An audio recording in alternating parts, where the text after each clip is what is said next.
Hi guys! Welcome to our MoneyExp YouTube channel. So before we get started, make sure to hit that like button, also subscribe to our channel.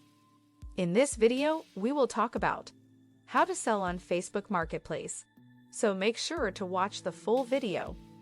In the market for something new or looking to shift something you already own, Facebook Marketplace is the place to go. Not only can you list things to sell, but you can also buy stuff too. Plus, the whole process is super quick and easy.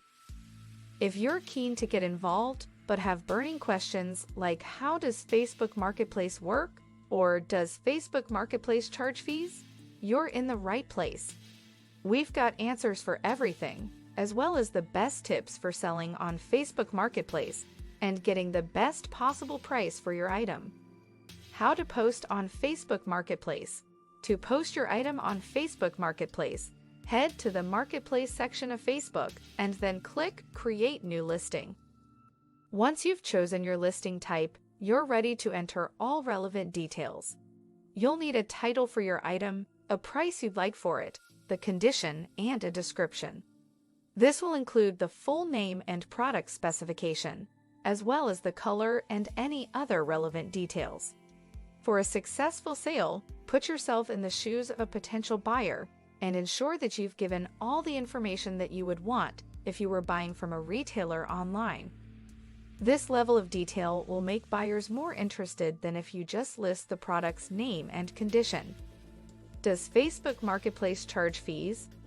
One of the best things about Facebook Marketplace is that it's mostly free to use. There are no listing fees, and in most cases, Facebook won't take a cut of your sale.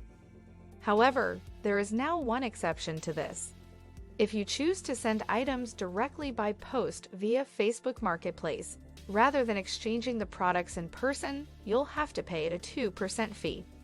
It will be calculated as a percentage of the total cost of the item plus postage.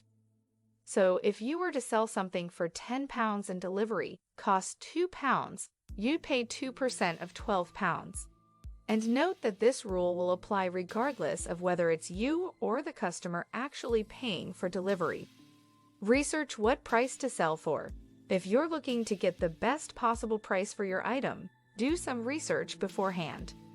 We'd suggest looking for how much the item sells for brand new, and then comparing this price with the condition of your item.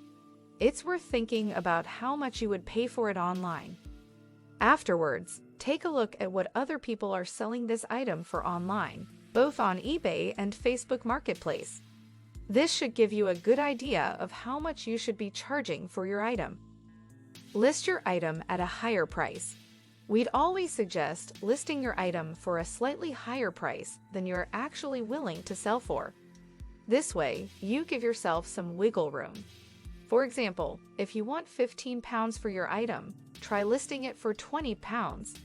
That way, if someone actually buys it for £20, then great, you've made more money. But in the likely event that the buyer tries to haggle, you can still receive the amount you actually wanted. In our experience, the bidding generally occurs in £5 increments. To use the same example, if you've listed your product for £20, they may go straight in and offer you the £15 you secretly wanted. This is a win-win situation as you'll receive the money you actually hoped for, and the buyer feels as though they've haggled for a bargain. Not local. Send your items by post. Facebook Marketplace has made its name as somewhere to buy and sell items in your local area. However, you may find that some buyers will ask if you're able to post it to them if they can't get to you. Depending on how you want to play it, you may say yes. If you do, you must take payment before sending. We recommend either giving your PayPal details or bank details for a transfer. This is separate from Facebook Marketplace's own delivery system and is completely at your own risk. Please do note that exchanging for cash in person is usually a lot safer, as you'll know for a fact whether you've been paid or not. Scammers will often send fake PayPal emails that confirm your account has received the money and will then ask you to send the item as soon as possible. By the time you've realized they haven't actually paid, you may have already sent the item. It's then up to you if you charge for postage on top. Generally, buyers are prepared for this. Make sure to check the local postmail website for letter and parcel prices, so you're able to accurately charge the seller. Selling online does come with its risks, especially if the buyer doesn't receive the item or claims not to. The best practice here is to get proof of postage when you send the parcel. This way, if you have any issues with delivery or need to track the item, you'll be able to. Donate on 𝐫𝐤𝐠𝐴. If your item has been listed on Facebook Marketplace or any other site, and it's not selling as quickly as you'd like, consider donating it on 𝐫𝐤𝐠𝐴. 𝐫𝐤𝐠𝐴 is a site where anyone can list any item they want gone quickly. You'll receive messages from people nearby who can come and take it off your hands for free. Better than going to a landfill site, that's for sure. What do you think of our video? Let us know in the comment section below. If you enjoyed this video, make sure to hit that like button. Also, subscribe to our channel before you go.